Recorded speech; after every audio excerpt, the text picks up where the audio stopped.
Si Pastor Apollo C. Kibuloy, pinuno ng fastest growing congregation na Kingdom of Jesus Christ na may 7 milyong nasasakupan sa buong mundo. Matibay sa prinsipyo, tapat na kaibigan, may pag-ibig sa Diyos at tunay na malasakit sa bayan. Dapat lahat ng Pilipino magmahal sa Pilipinas. Mula sa isang dukhang pamilya sa Lubao, Pampanga, lumipat sa Davao kung saan siya isinilang noong Abril 25, 1950 sa paanan ng bundok Apo. Lumaki siyang kasama ang iba't ibang tribo sa Tamayong, Davao City at nagtapos ng Bible College kung saan siya ay naging handa sa misyong itinakda ng Diyos. Nga nung naigugma ko bata, I saw the poverty when I traveled all over the Philippines. And the brunt is taken in by these children of poverty. Ako, I am one of the victims of poverty.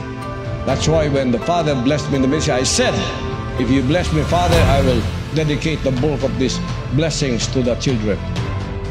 September 1, 1985, na itinatag niya ang KOJC na may 15 miyembro. Tulong ang tatak ng KOJC sa ilalim ng pamamahala ni Pastor Apollo C. Kibuloy mula noon hanggang ngayon. Kalinga para sa mahihirap, ulila at batang napabayaan. Inilalayo ang kabataan sa droga, rebelyon at maling landas. Libreng edukasyon at mas magandang kinabukasan para sa kabataang salat sa buhay. Pagtaguyod sa kapakanan ng mga kapatid nating katutubo. Pagsusulong ng advokasya sa kalikasan at malinis na kapaligiran, agarang aksyon at tulong para sa mga biktima ng kalamidad at sakuna, pagtutok sa nation building upang labanan ang salot na droga, korupsyon at terorismo. Bakit siya tumatakbo bilang senador? Upang ipaglaban ang hustisya, katotohanan at kapakanan ng Pilipino.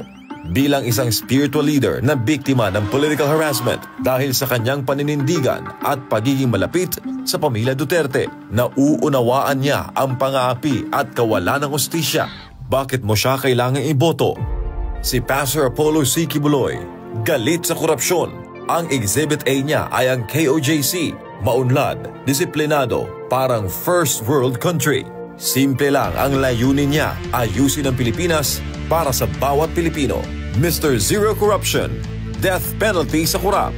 Tuloy ang laban sa droga at CPP-NPA-NDF. Tagapagtanggol ng inaapi, makakalikasan. Ngayong eleksyon, simulan nating ayusin ang Pilipinas. Pastor Apollo C. Kibuloy para sa Senado. Vote PDP Laban and most especially Pastor Apollo Kibuloy. 5-3 sa balota.